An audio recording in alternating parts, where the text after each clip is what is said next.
Kenapa dia keluar sampai 2 jam? You ada tanya dia tak? Bos, saya tak. Tahu? Dan awak penanti dia lagi? Saya ikut SOP company je, bos. 1 hari. Kalau saya jatuh sakit, pengsan depan kedai, staf semua nampak. Tapi sebab takut kena penalti, nak ikut SOP kerja. Tak bolehlah nak tolong saya. Macam tu. Bukan macam tu maksud saya, bos. Jimmy, SOP company untuk jaga disiplin staf. Untuk bagi halal tuju yang jelas.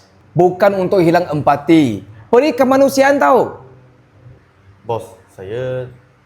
SOP itu penting. Tapi kena bezakan apa yang betul, apa yang salah. Yang baik dengan yang buruk. Kan? Staf kita buat baik. Ada hati yang ikhlas.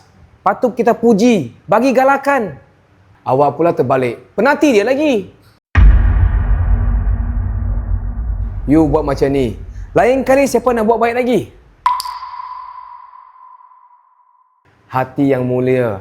Moral yang tinggi. Itu semua aset company tau.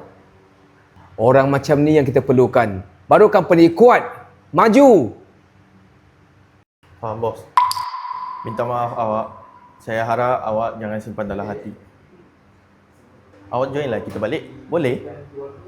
Bos, saya kena masuk kerja balik ke? Jangan risau. Apa-apa pun keputusan awak, company akan support. Bagi tahu HR, pulangkan penanti dia. Tambah lagi 500 bonus. Orang yang baik, kelakuan yang baik. Wajib dapat balasan yang baik. Baik, bos. Saya buat sekarang. Saya harap awak tak ambil hati ya. Manager awak sebenarnya tak jahat. Tapi itulah, lurus sikit. Biasalah tu, masih muda kan. Kalau awak sudi setia dengan kita, saya harap awak okey dengan dia.